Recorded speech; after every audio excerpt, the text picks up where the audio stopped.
Every single time I try to make this video, something goes wrong.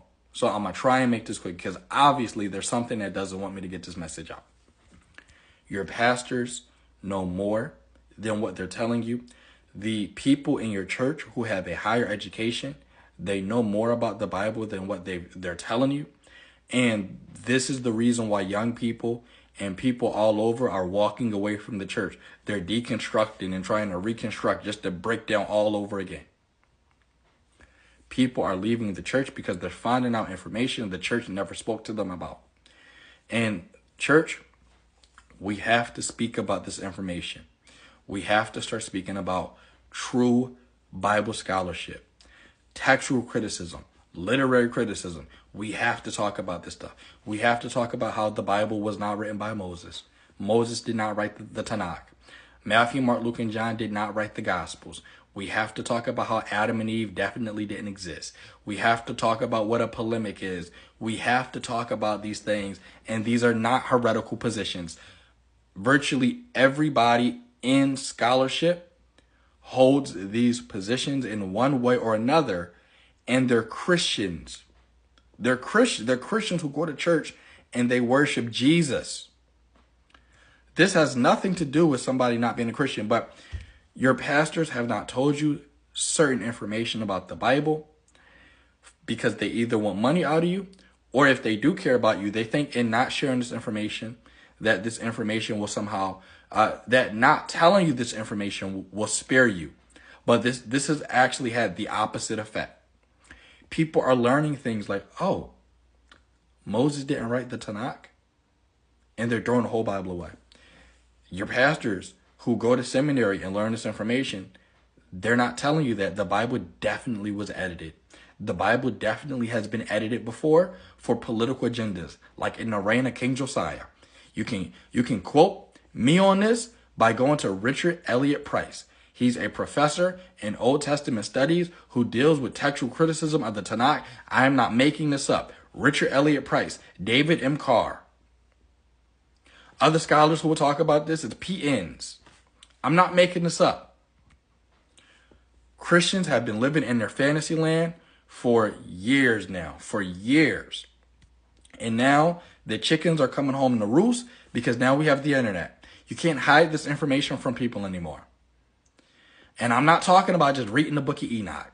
I'm tired of people talking about the book of Enoch. I'm talking about real information, like people finding out the Torah has been edited, like people finding out that the Torah has been edited for political agenda, that the New Testament Gospels have been edited, which that's not a big deal. But if the first time you hear this information is when you're 45 years old, you're going to lose your faith for the most part. People don't even know that in Mark chapter 16, that the ending of Mark 16 that we have in our Bibles, that was not a part of the earliest manuscripts, which is not a problem. But people don't know that the long ending of Mark 16 is fake in your Bible. People don't know this information. I'm not making this up.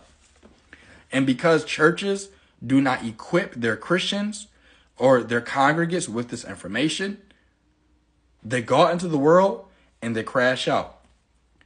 We need way more than Christian apologists now. Christian apologists was good for the early 2000s.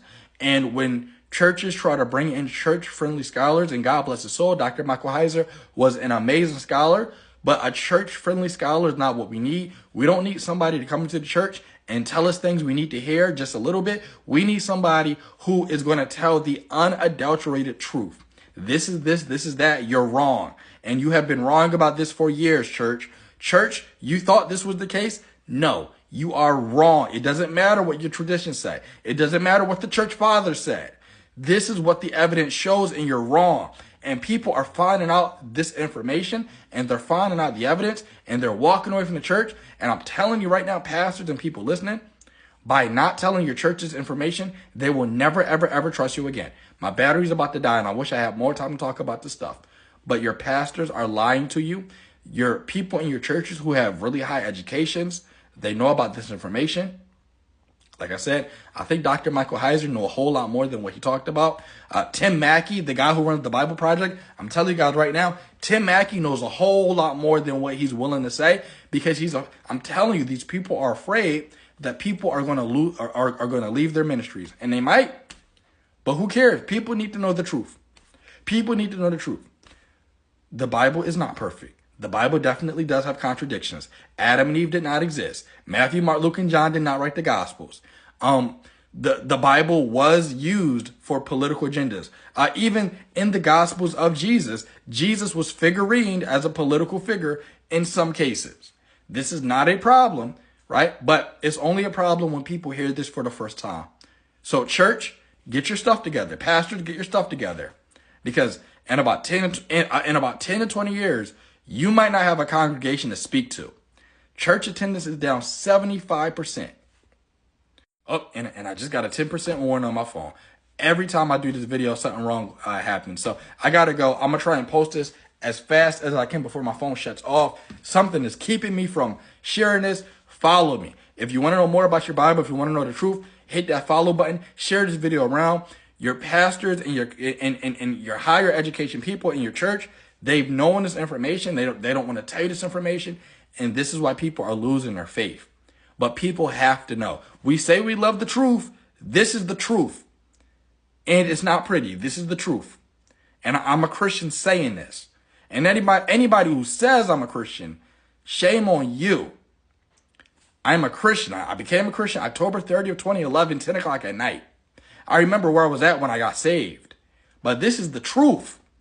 The truth is, the history of the Bible is way more complicated than what people think. And it's not perfect the way how people think. The history of the Bible is very human. And the way how the Bible came together was similar to how any other piece of literature came together. And I'm off here. Hit the follow button. Ask questions below. Share this video around with as many people as you need. If people knew some of the information that people in higher education knew about, if people knew this information young, when they first got saved, they wouldn't walk away from the church to begin with, because they wouldn't have anything to deconstruct or reconstruct from to begin with.